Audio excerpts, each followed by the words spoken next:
Hello everyone, welcome to the my YouTube channel polytechnic history अड्डा।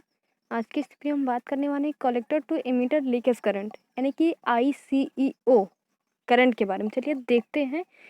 यदि CE mode में यानी कि कॉमन एमीटर मोड में बेस को ओपन सर्किट कर दिया जाए तथा कलेक्टर जंक्शन को रिवर्स बायस किया जाए तो कलेक्टर एमीटर के मध्य collector emitter leakage current ICEO flow होती है। यह करंट भी टेम्परेचर पर डिपेंड करती है।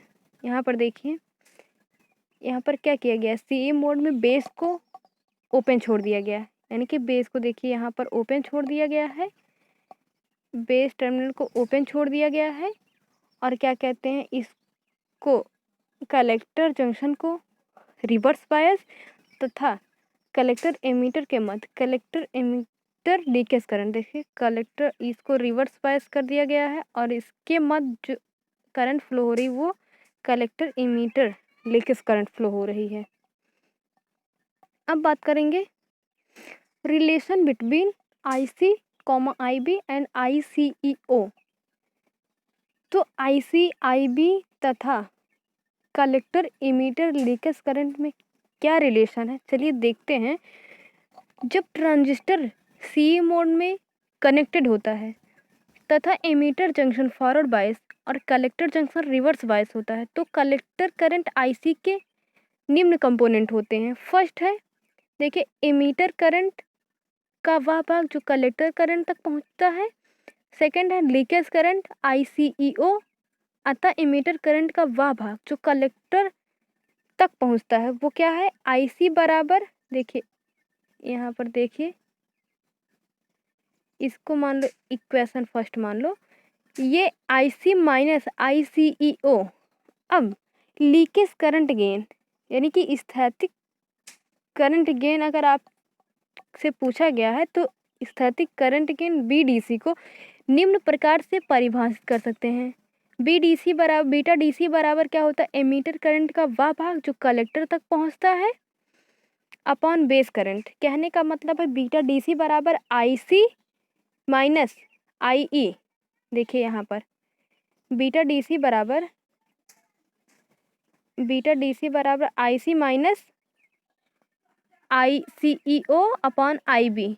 जैसा कि अभी आप लोग देखें कि बीटा DC होता है एमीटर करंट का वह भाग जो कलेक्टर तक पहुंचता है, कलेक्टर तक जो करंट क्या कहते हैं, एमीटर करंट का वह भाग जो कलेक्टर तक पहुंचता है। तो एमीटर का वह करंट जो है वो IC माइनस ICEO है अपॉन बेस करंट यानी कि IB है। तो IC बराबर क्या होता है, बीटा DC, यानी कि इसका क्रॉस मल्टीप्लिकेशन कर दिया गया है, beta DC IB plus ICEO। यदि ICEO को निग्लेजिबल यानी कि नगण्य मान लें तो बीटा DC बराबर IC बटे IB होता है। ये बीटा DC की वैल्यू आ गई, स्थैतिक करंट गेन बीटा DC की वैल्यू। अब बात करते हैं relation between alpha DC and beta DC।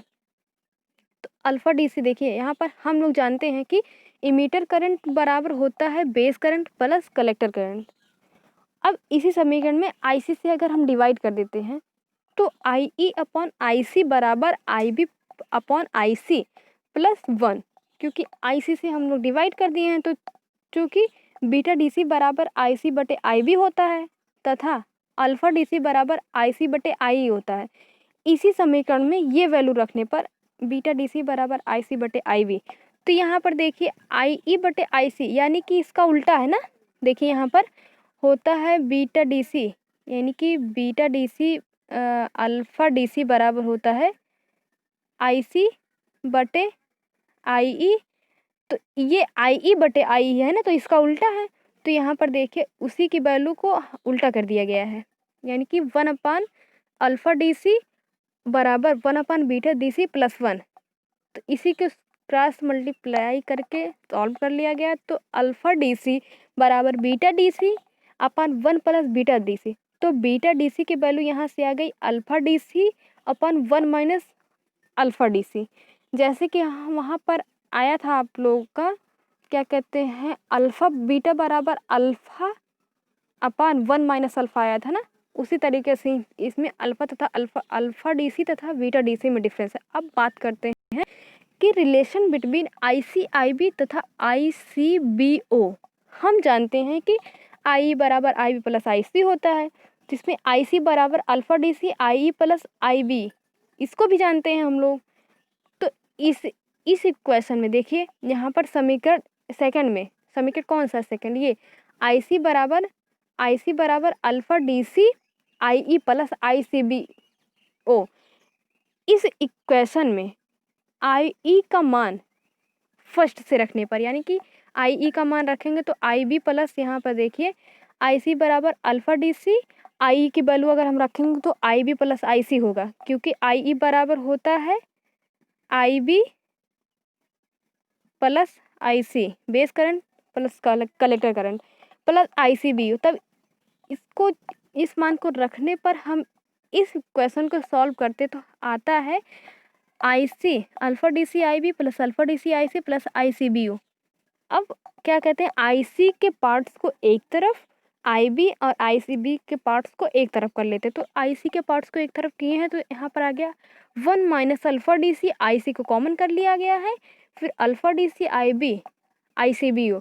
तो आई सी की वैल्यू यहाँ से निकालेंगे हम तो आएगा alpha D C upon 1 minus alpha D C I B plus 1 upon 1 minus alpha D C I C B. इसको इक्वेशन थर्ड मान लिया गया है।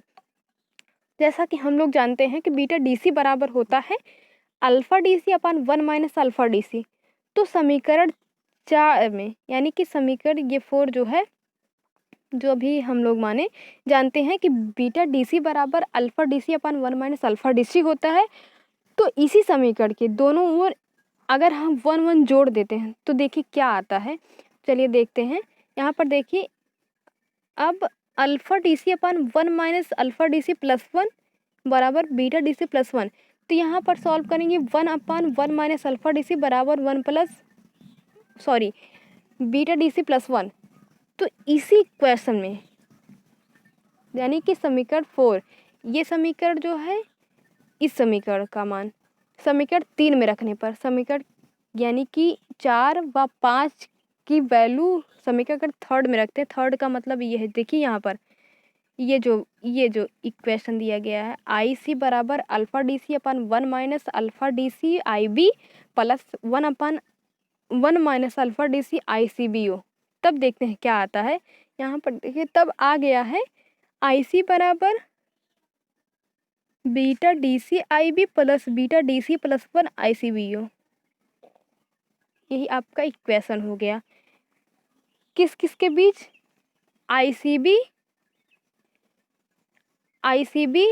ओ तथा आई सी ई ओ। अब बात करते हैं relation between I C B O and relation between I C E O, यानी कि आई सी बी ओ तथा आई सी ओ के बीच क्या रिलेशन है। चलिए देखते हैं। जैसा कि हम लोग जानते हैं कि आई सी बराबर होता है beta D C I B plus beta D C plus 1 उपरोक्त समीकरण से। तो इसमें आई सी की वैल्यू हम लोग ज्ञात करते हैं, तो आई सी की वैल्यू आएगा beta D C I B plus I C E ओ, क्योंकि ये जो वैल्यू है वो आई सी ई की वैल्यू है बीटा डी सी प्लस 1 अपान आई सी बी ओ। आप लोग समझ गए होंगे कि ये रिलेशन जो है अल्फ़ा तथा बीटा में रिलेशन मोस्ट इम्पॉर्टेंट है। ये रिलेशन आप लोग पढ़ लीजिए, आप लोग के एग्जाम के लिए बहुत बहुत बहुत महत्वपूर्ण है।